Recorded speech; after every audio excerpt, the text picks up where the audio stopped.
and welcome to the Safely Controlled Podcast. My name is Matt. With me, as always, is Rob. Hello. I was just mentioning to him that my stomach is upset. I don't know why I decided to share that with tell everybody. everyone? I don't know, because I've woke up to many run-ins. trips to the bathroom. There you go. Runs to the bathroom. Yeah, I like that. yeah. No pun intended. Let's do this because I never do this. If this What's is that? your first time to this podcast, this is a podcast where me and Rob sit here and we tend to chit-chat for a little bit. We like to call it our coffee talk. And then we mosey our way into reading an SCP file. That file may be at random. Today, probably just another random roll. But we have, like last week we did Anna's Redacted Bananas. We have a list that we're going off of that she gave us, Anna being my wife. We have the Ninth World to go back to as well. We have that to look forward to. But normally we just sit here and we bullshit for a little bit, and then we go ahead into the SCP. This is kind of our way to wake up. But speaking of coffee talk, the thing that I was thinking of, and the question that I had, what is like the most realistic war movie? Or what is the most like realistic cop movies and stuff like that? So I started looking it up. Okay. What do you think is considered the most realistic war movie? Probably that 1918. That is up there. Yeah. I don't think it was not as... I feel like I think it would have been easier to make it more authentic because it would be less technology that they would have to replicate. Well, yeah, that's true. I think what that would have won when it came to, like, you know, war movies and, like, the rankings or whatever the fuck. Like, I don't remember exactly where it sat, but I think the visuals for that movie were probably up there for it being a little bit more up to date. I think number one, though, like story-wise and, like, the accurate, the accuracy of the D-Day landing and stuff like that, Saving Private Ryan. Is that the number one? Apparently that's the number one. I don't agree with that.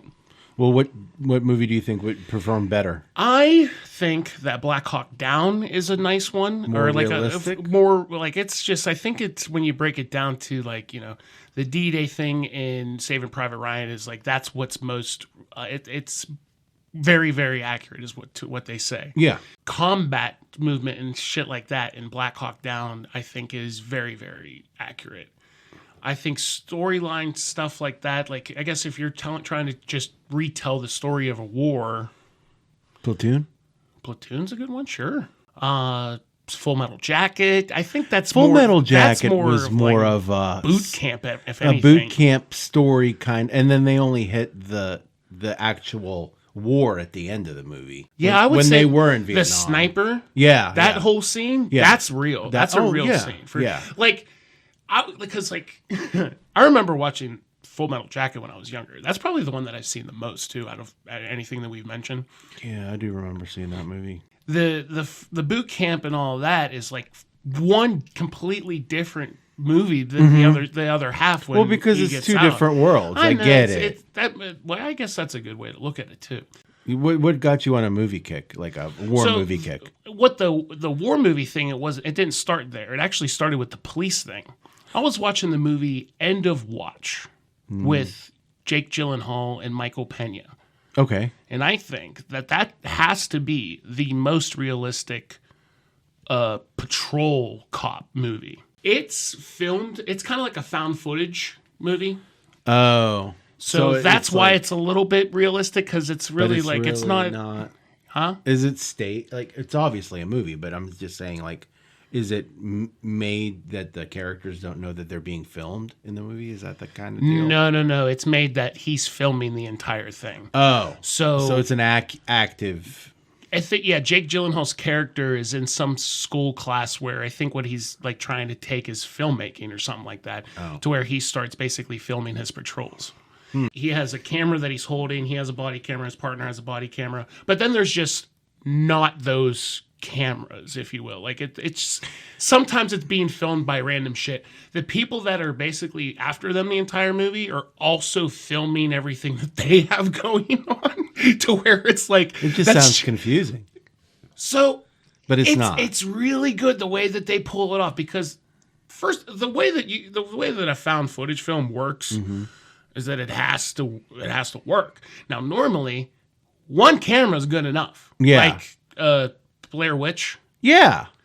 There was mainly one camera that they used. Plus, it was a really low budget movie. They were also making a film within the film, so they had even another camera, but it was different film. Anyway, that's my found footage film is Blair Witch. That's what I base everything off of, because that's like the perfect one. Yeah. But so the things about the End of Watch movie. This is the thing that Anna pointed out to me that I love. There's a scene where they're like just doing normal patrol. Dude runs a red light, so they pull him over. And then he pulls a gun out on them, and then they fucking rope him up. Another unit pulls up, and then they're just like searching his car and pulling shit out of his truck, and they're pulling out fucking bricks of shit, drugs, pulling out one gun after another. They pull out this gold ass AK. He calls it Liberace's AK. But then at one point, a helicopter circles around in the sky. Ghetto bird. And then they have to do 4 up in the hand, code 4 all clear shit. Okay. That helicopter was not a part of the movie. That was LAPD. On purpose? No. That was LAPD filming. Responding. No. That was LAPD responding to what looked like police in distress. But when they film, don't they tell they have to. I mean, I'm sure that they know, but how the fuck are they going to know that this squad car and that squad car are not real? I guess they're not. So they have no fucking idea. So they just looped around so acting like they're just checking everything out. So that's the thing that I don't understand about LA is I'm guessing it's just one big massive fucking city to where it's so big that I don't know if there's a fucking helicopter patrolling the entire city at all times. So when they saw that come around, the helicopter stopped and looked at them. And then there's even a part of the movie, the cut in the movie, where Jake Gyllenhaal's holding up his 4 fingers going code 4 all clear, and then the helicopter fucks off. So like that makes it very realistic. Yeah, but like anybody can do that though. Yeah, but not everybody. He's in uniform. So they have a black and white. Right. That's so cool. That helicopter probably just saw cops and saw code 4 and then fucked off. They didn't even think nothing of it. Be like, oh, we were just in a movie. Well, I guess it kind of connected, but not talk about realism. The wife is pretty good about knowing, like, picking stuff for me, things that she thinks I'll like to watch. So she's like, oh, I watched this series called Vikings. You might like it. Holy shit, if it's not one of the best shows I've watched in a long time, it's really good. And it's about, obviously, the startup of the Vikings in the 800s and so forth. But it was produced by I think it was on the History Channel. Oh, nice. So it's extremely accurate as far as the, what they wore and everything down to the detail. And it's pretty cool, like, just seeing that style, that kind of life. I mean, we just flick a button and your lights are on. It's light night and day, literally, from the way life is now to the way it was. It's pretty cool. I've always thought about this too. Like, living in that type of period would be, obviously it would be different. It would be horrible. It would be horrible. But at one time, like people dying for no reason. A part of me, like, the one movie that I love a lot, and the reason why I feel like I like it a lot is just because the time period that it has is the movie The Prestige. The Magicians, which is that Victorian era piece where electricity is brand fucking new to everybody. Like late 1800s. Yeah. And early 1900s. Whatever. It's just, it's for whatever reason, that period just seems almost peaceful, but in the sense of like, it'll be over sooner.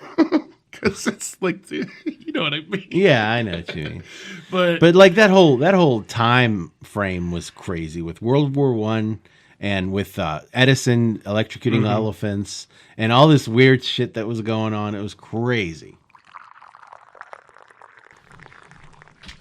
Yeah, that time in history was kind of interesting. I mean, planes just started getting invented. I still haven't yet to do that anyway. What, fly a plane? Fly in a plane. You've never flown on a plane? Never been in a plane. Yeah. You'd think. Yeah, a bit, I guess. What's the farthest you've gone from here? Orlando. Really? Yeah. How'd you get to Orlando? You drove. Well, somebody else drove. Well, obviously. Nick and Anna drove. Oh, that's right. You did go. Yeah, it was Orlando. That's the furthest you've been? Because West, I've only been really into Ohio. You've never been to New York? You've never been to Niagara Falls? No, but Anna has, and like I would do that. Like I would totally go and do that. She said that was awesome, and then they like you got to go. Canadian Anna side. snuck her way into Canada. Shh! Don't say it on here. I guess you could. They don't give a fuck. Well, I don't know. They used to not give a fuck. What's the thing? But now they do. I'm sure they do. Probably way more now. I mean, like if you're in Wisconsin, you know what I mean, and you need something you want to Canadian, taste some Molson's from the Canadian grocery. You need some maple syrup. Mm-hmm. You just probably walk north for a few miles, and then you come back down in the cold, and you got yourself some maple syrup. We play Xbox with two people that are from Canada, Stemmed and Willier. And we constantly kind of just ripped on them for being It's great that we always Canadian. say Canada. Canadian. It pisses them off. And then I swear they said that the dude drives a forklift. And I was like, yeah, that's what he says. But he drives a Zamboni at the hockey game. Why? Because Canadians only play Zamboni. Canadian hockey. Canadian hockey. We Poor tell guys. like No wonder people hate us. We tell the kid, he always says he has to go feed his cats. And we're like, oh, yeah, you got to go feed your pet polar bear. Wow. Wow. Yeah. Poor guy's just Canadian. Something else that I wanted to talk to you about. Did you by any chance listen to that clip I sent you? The thing that made me very, very happy for no reason. Trying to remember. The guy who read my email on his podcast. I did not listen to that. Okay. I was going to, but no, I did not. We're going to right now then. Okay then. I mean, we are. They're not. You're gonna. Okay. Transitional music. That's fantastic. And by the way, it's Jeff Ramsey's podcast. So, all right, I'm not going to play the clip. If you want to go hear it, it's episode more of your emails. Okay. I don't want to put his shit on my shit. But thank you, Jeff, for reading that. And then, the whole thing is I actually did that. You did, and it's fucking hilarious that it worked more times. They're going to catch on, especially. The first time I did it by accident. And I say that it works best at Texas Roadhouse. So what you do is you order yourself a 16-ounce steak, but then you are supposed to say 16-ounce. So it sounds like you say 6-ounce. And then they hear that and they bring you the 6-ounce steak, but you ordered a 16-ounce, so you want that. Then they bring you that after they already give you a 6-ounce steak. The first time I did this, it was a massive accident. But I literally looked at the server. Like, I wanted to be like, you're going to look me in my 300 and fat fucking pound eyes and tell me that I ordered a 6-ounce steak? Yeah. Go get me my food. And she just like sets this one down, brings me the other one, and I eat all of it. And I got the meat sweats so fast. So I was like, I wonder if this is gonna work again. So when I tried it again, I was like, I can't believe this keeps working. And you did it a third time? Do you not feel bad at all? Not for Texas Roadhouse. No, they have. No, I wouldn't. Okay. I said local or chain, but like it's you want to do it at Texas Roadhouse. Because, you want it on the chain. When was the last time you've ever been there? Texas Roadhouse? Yeah. A long time. Okay, so do you remember how busy it was? Extremely busy. So what are you saying? It's constantly loud there. Yeah. So you can totally order a 16-ounce steak. Because they got that dumbass music playing all the time. Yeah, you can order a 16-ounce steak.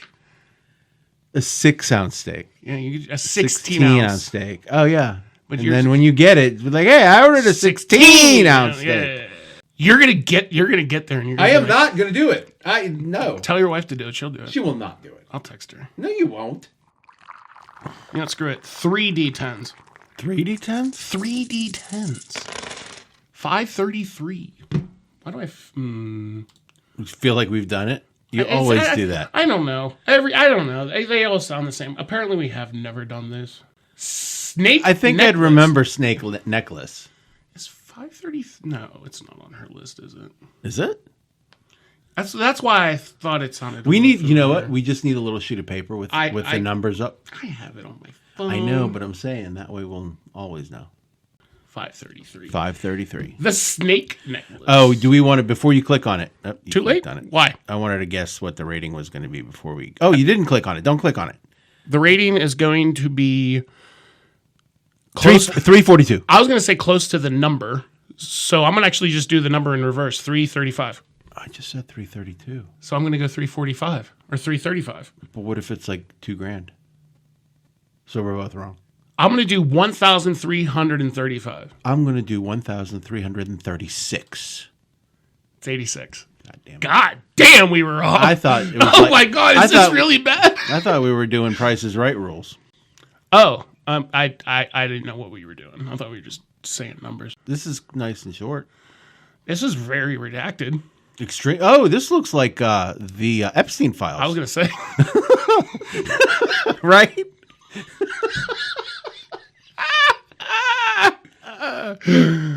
Oh, why is this so bad? I wonder why it's really bad. I don't know. Maybe Department of Justice got to it before we get to it. We could. All right, you know what? I'm going to make fun of this one. How about that? Let's go into this because it's it's an 86 and so it's a safe. More than likely, this is going to be really bad. SCP procedures. SCP-533 is to be kept around the neck of a display dummy in room 12B at the redacted storage facility. The dummy itself needs no special properties, but it must be kept in a glass case with glass breakage sensors on each face. The case itself must rest on a scale. A computer is to monitor the breakage sensors and the scale at all times. If at any time the glass weight or the glass breaks or the weight of the case exceeds a certain amount of kilograms, then procedure 533-001 must be executed immediately. SCP-533 is a necklace, usually approximately 54 centimeters in length and 3 centimeters in width. While the necklace has been under Foundation observation, the length has varied between 51 centimeters and retracted. The mass of the necklace varies between 804 grams and blank kilograms, but is typically close to 1.9 kilograms. All metallic portions of the necklace have a dull gold finish and appear to be made of cheap metal. Permission for further testing of the metal fittings' resistance to physical damage is pending approval, but existing test data shows that the fittings are more resilient than they appear. The clasp is of a standard barrel type. Attached to each side of the clasp is a round metal fitting. Most of the mass of the necklace is the body of a snake. The snake body is in constant motion, emitting from one of the round fittings and sinking into the other at approximately 1.2 centimeters per second. The rate of emission does not seem to vary as much as the length and mass. The rate of absorption alters to accommodate changes in length.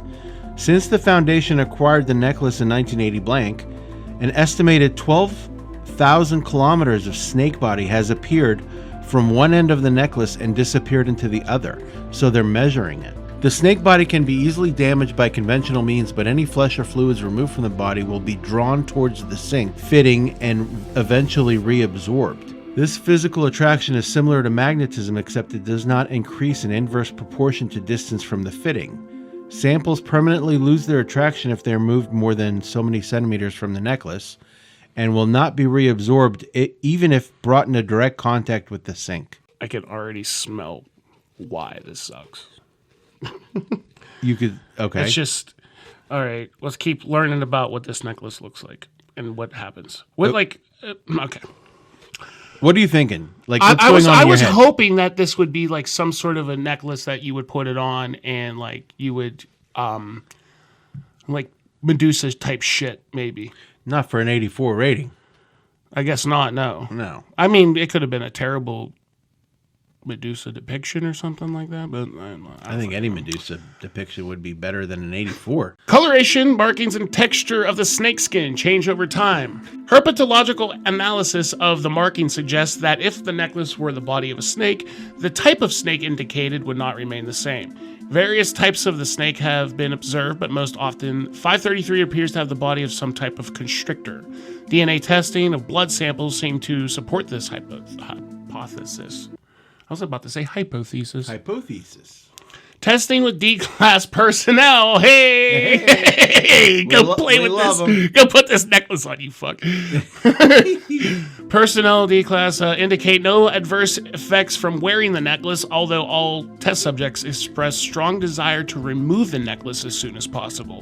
One such subject had prior experience handling reptiles, but even he was uncomfortable handling 533. He reported that it felt wrong, even though the chemical analysis of the skin samples show no abnormalities. So, does it make people that are afraid of snakes extra scared? Or people that aren't even afraid of snakes. To be afraid of snakes. That's all this. Okay. Maybe. Okay. Addendums. That's it. That's all there is to it. Addendums. Okay. 53301. SCP-533 is not to be removed from containment except for testing. Specifically, 533 is not to be worn to social events, Foundation sponsored or otherwise. Dr. Blank said that. It's not. Dr. Blank? I just like... Dr. Nobody. No. I'm talking about... Yeah. Don't wear it anywhere. To a foundation or social event. Especially a social event. If you're going to wear it anywhere. I mean, if you're going to start bragging that you're in the SCP world, you might want a moving snake around your neck when you go to a social event. Considering the numbers of years we've had 533, it may seem unlikely that Procedure 533-01 will ever be needed. However, I must remind the incident response personnel in charge of 12B that if that procedure is ever required, then failure to execute it promptly and exactly could fill the building with snake blood within blank hours. Unless you like drowning in reptile blood, I suggest you stop deferring Procedure 533-01 in your drill rotation, said Dr. Whomever. Did they explain what the procedure was? No. Well, the procedure is that it's not to be removed. Where? Do you see that part? Addendum 53301. It's right above Addendum 53302. That's the procedure? Well, what else is it? I don't. Go, scroll up. It never really. I thought it never fucking explained what the procedure was.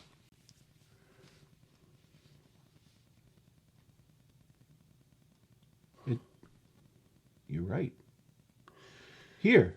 Then procedure must be executed immediately. Maybe it's at the end. Well, the next addendum was SCP. Okay, so this is a random SCP. There's still two addendums to this SCP. Right. So the first, this is 533-3. This is a random SCP has for its reasons declined to share stopped drinking all types of reptile blood. Another two different SCPs are currently under consideration at stopgap replacements for another SCP. Oh my God, it's all redacted. Until the new procedure is finalized, drills are suspended and I am to be paged if the measure mass of 533 changes any higher percentage. And then images of 533 have been redacted and purged by Dr. Blank's discovery that the scale patterns of 533 can be analyzed to reveal encoded messages.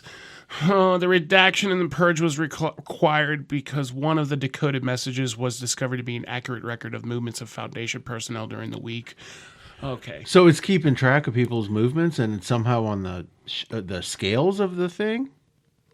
And they analyze the scale pattern? Accurate recorded movements of the Foundation personnel during the week of a year in the future? Oh, it's a year in the future. 2040 blank. Blank, okay, so that did take a weird turn. It's almost like the necklace is a future snake? Or it can see into the future, or it's channeling things from the future. And it doesn't say what procedure 53001 was to get rid of it. It's basically a removal procedure, but it's not listed. And it's safe. I know that it's open up to interpretation or whatever the fuck you want it to be. Well, that's a good word. But it's like, oh, it's so bad. Well, that is why it's an 80-something. That's a bad one. All right, well, we agree that this is at least a 2. Or a 1. Or a 1. Well, interesting enough to be a 2 for me. Well, we're staying in the 500s. Okay. And it's literally just 501. Monk's Greed. 95. Which is a 95. All right, so well, it's a little bit better than... a hair. So, object class of this one is Euclid. Special containment procedures. 501 is kept in a securely locked, opaque safe in a cell 5 by 5 by 5 meters in Site 3. The cell is guarded by 2 level security guards. By 2 level 2 security guards, my apologies, who undergo daily psychological evaluations. The interior of the cell must also be monitored at all times by no fewer than 2 security cameras, with a separate guard observing the monitor for each camera.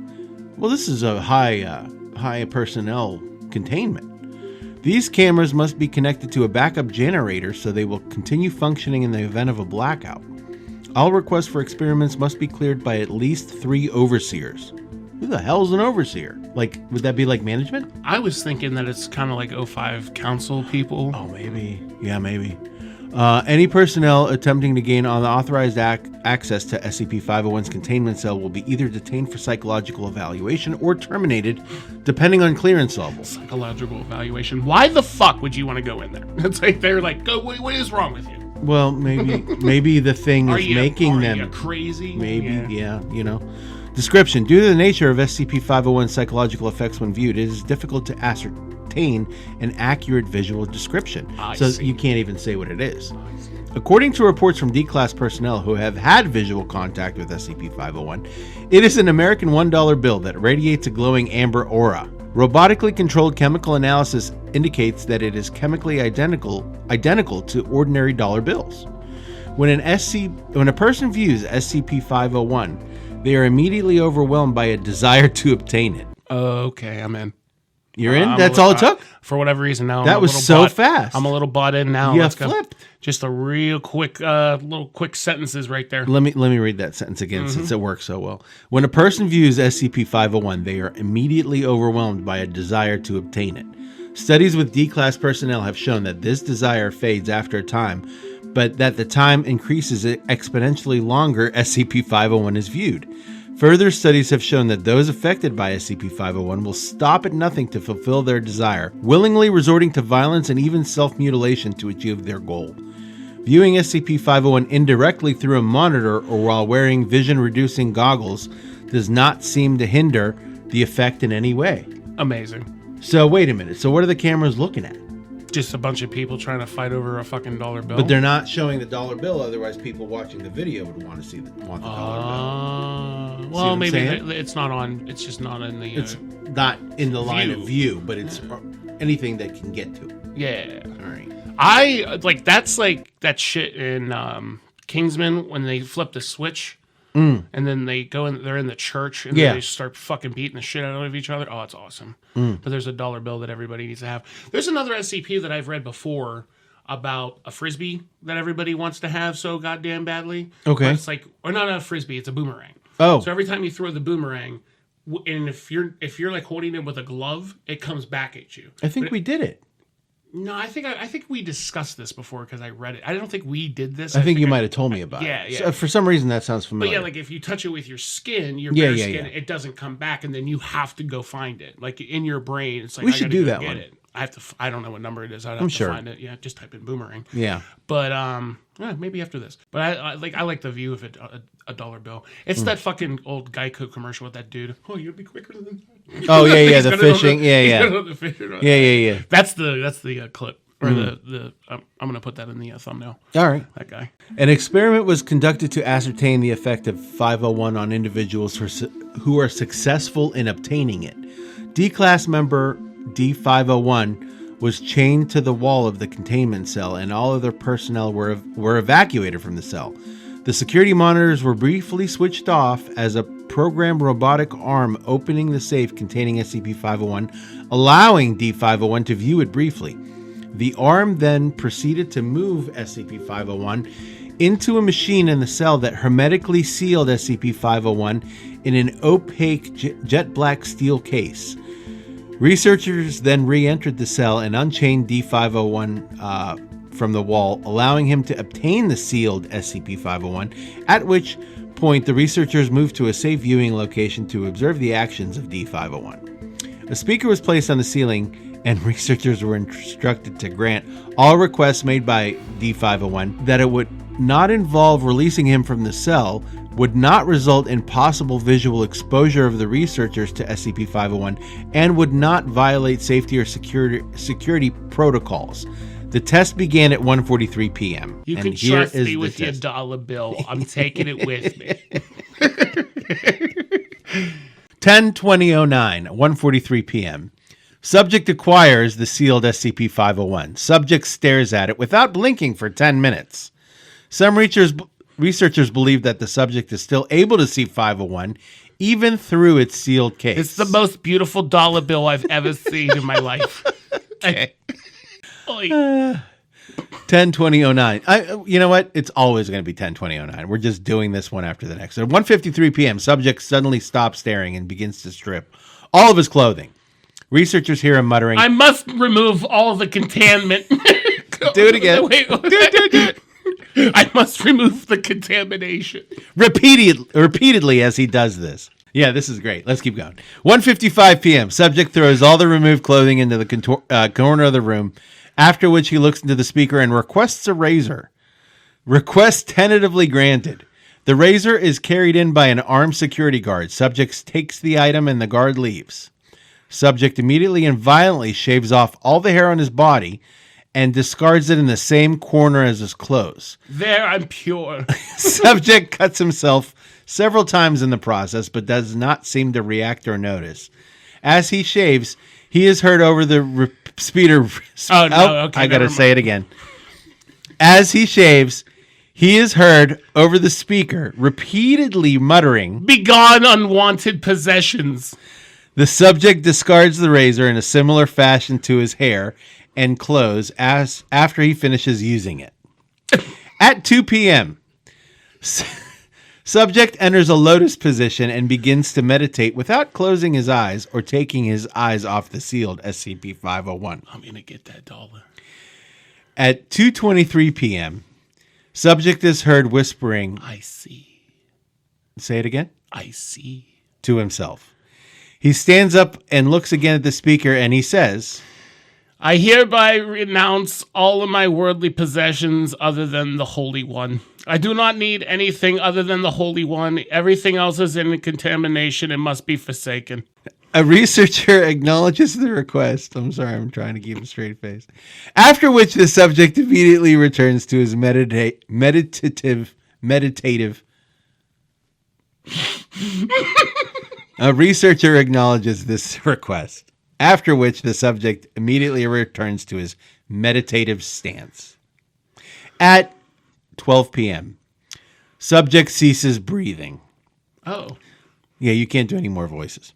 Subject has not moved since he resumed his meditation on 10/20/09 and is presumed to have died of thirst. Oh, he died 4 days. That's 4 days later. Oh, wow. Shit. Yeah, from 2:23 on 10/20/09 to 10/24/09 at 12 a little p.m. over 4 days later. Yeah, well, they say what you need a day or two. You can't live without water every few days, right? 4 days later, he croaked. He died of. You'd think they would have given him a glass of goddamn water. That one was a lot better. I mean, I think we just made that one. We made it better, but it wasn't better. I mean, it was also not great. I mean, like, if anything, The voice was great. we have a necklace that people don't want to wear, and then we have a dollar bill that everybody wants. So, Now we're gonna do Boomerang. literally called the Boomerang. 33, much better. You're all bad. Jesus No, Christ. but I honestly think that this is pretty much going to be the same thing, kind of like the dollar bill. So this is the Boomerang thing that I brought up a little bit ago. Also another small one. Procedures. SCP-653 is to be kept in a securely locked box in storage room B at site. The keys to the box are to be in possession of a certain researcher. Removal of 653 requires at least 2 armed gads, or as Anna would say. Gads? Anna said that one time. She said 2 armed gads. Like she's from Boston? Yeah, she said that we were recording. Oh, yeah? It was either the podcast or the fucking... no, it was totally a podcast. Because I was going to say it was either our Oregon Trail thing. We got to do that again. If skin contact is made with 653 outside of experimental conditions, the affected individual is to be separated from 653 and is taken in for testing. Test subjects are to be kept under sedation in order to prevent self-injury while attempting to reacquire 653. Due to many individuals have becoming obsessed with 653 prior to containment, people may attempt to enter the site in order to regain the possession of 653. These individuals are to be apprehended and brought into the site for testing. 653 is a plastic multicolored boomerang measuring 25 centimeters from tip to tip. Giggity. 653's shape is the typical returning boomerang. However, it is more durable than its makeup would indicate. If a person makes skin contact with 653, they will instantly become obsessed with it and will not allow it to leave their possession. After approximately 48 hours, they will develop a condition similar to magnetoception, becoming aware of 653's approximate position at all times. Testing has shown removing 653 from the subjects does not affect the rate at which the condition develops. Once the subject is aware of where 653 is, they will be compelled to throw it as they would a typical boomerang, but instead of returning, 653 will travel large distances away from the subject. Once 653 has been thrown, the subject will immediately begin to seek it out. Aided by their magnetoception, the subject will invariably be able to locate it. And then during that time that 653 is being sought out by a subject, it is possible that another person will pick it up and become similarly obsessed with it. This has led to an unknown number of individuals actively seeking SCP-653. So it doesn't come back. No. So it's like a boomerang, a non-returning boomerang. The way that I read that Yeah. makes skin contact. Yes. So if you pick it up with gloves on, Yeah. you're fine. That's skin contact. Yes, I understand skin contact. So as soon as you it might touch come back if you're wearing gloves. It might just be a normal boomerang at that point. Oh. As soon as you make that skin contact, then different. it's not a normal boomerang? Hell, I mean, if It you just fucking had goes- gloves on your hands, but it touches your fucking skin on your leg, it might be a little bit fucked up. I see what you're saying. So that's why it's just like a possessional thing. And like, I Okay. like the whole thing. What is that? Magnetoception? Like knowing where it is? Excuse me. But yeah, like that whole that way of being able to pinpoint where it's at all times. I love that. Yeah, like a Apple AirTag. 653 came into possession of the Foundation when Agent Gilson reported finding a boomerang stuck in the ground of Site Blank. She took a photograph of it, pictured above, but did not turn the boomerang in. 2 days later, Agent Gilson was reported missing from Site Blank, and when contact was eventually established via her handheld transceiver, she refused to return to Site Blank. Her reason for this was, "I've just gone out to get my boomerang back." Agents Blank and Anchor were dispatched to follow her, as this boomerang could potentially be an SCP. 9 days later, Agent Gilson found the boomerang roughly 17 kilometers away from the town of Redacted. At which points the agents were ordered to engage and retrieve the boomerang. Agent Gilson was killed, and Agent Anchor accidentally made skin contact with it and became very possessive of it, threatening Agent Blank to stay away. Agent Blank was then ordered to retrieve the boomerang and was forced to eliminate Agent Anchor to recover it. The boomerang was then safely brought back to Site Redacted so its properties could be established. That's a really weird scene there too. A little Yeah. bit. To me, it seems like Gilson goes out looking for it. She's super fucking possessive. Touched of it, yeah. Right, and she wants to keep it. And then I feel like Agent S there, the name, goes after it and touches it, and also gets very possessional over it. And I swear it reads that S kills fucking Gilson. That's how it feels. And then that means Anchor has to put down the other guy. That's crazy. Yeah. So one addendum at 11/4 blank at 9:43 p.m. An individual was apprehended attempting to gain entry into Site Blank. The individual reacted very aggressively when being stopped, and he has been taken for study to see the extent of 653's long-term effects. At the time of writing, 6/9 blank, 7 other individuals of varying age and ethnicity have been apprehended attempting to enter the site and gain hold of SCP-653. So this doesn't go away. So they keep coming back and trying to get this thing. I just imagine at least 7. I just imagine a fuck ton of people at one point. Like 8. The fact that they did get it inside of the building so that nobody actually is able to make contact with it. But the time that it was out and missing is when those people touched it. I just imagine somebody actually getting in because they know exactly where it's at. Yeah, they do. And then they get it out, and then they start throwing it around some more or whatever. Somebody catches it, and then it's more people touching it. I wanted it to be like fucking like around the world, like a big old virus. That one was the lowest rating out of the 3 that we read, and that's the one that I liked the most. Still, like I feel like that one. The last one made me laugh more, but this one was good. Oh yeah, the last one I feel like we made that one a lot better. Yeah, I think the one that one had the highest rating. We did 3 not so great ones, and we turned them great. It's up to us to make them. That's why we're here. So what did I say? I gave the first one like a 1. I feel like we made the other one about an average of a 3. This one's pretty much a 3 too, just on its own. I give this one like a 2. Yeah, it's all right. It's not that exciting. Maybe next week we can we'll figure it out what we're doing for next recording, because we have like I said, we could go back to the Ninth World and do something else. We have a lot. We have a lot of different paths we can travel. Which from I this love. Road. That's the best part about like just the show evolving into what it is evolving into, is the fact that now we're leaving ourselves open, not just dice rolls. Yeah, I don't mind the dice rolls. I don't mind them either. We had two pretty decent dice rolls. And just I like Anna's suggestions. Mm-hmm. And you threw a few in there. The Plague Doctor that you wanted to do. She also wanted us to do that one. Plus, that's also like a fucking that's a classic. It's a classic one. Yeah, I would love to do the more classic ones too, because I've also thought about doing this. We need to go to the top rated, lowest rated. Oh, lowest rated. I thought we just did 3 low rated ones. I know, right? Oh, they have ones that have negative numbers. Like SCP-8565 has a negative 11 rating. I don't even want to I'm trying not to glance at it because I'm going to read it. You want to read it? I don't want to read it. I'm trying not to read ahead. Maybe do one of those where we go read the top of the list and then we read one from the bottom of the list. And then finish with the top. Giggity. All right, anyway. Yeah. Figuring it out. Calling it. Thank you for stopping by. Sure. Appreciate you. Yeah. Do you want to do the outro? I know you love doing it. No. I think I did such a good job last week. No, I didn't. All right, you heard it here. Rob doesn't like doing the outro. I'm just not good at it. You're good at it. He likes it when I say keep your ear to the ground for the next episode. Until then, we see you. Yeah. Something about reaching for the stars.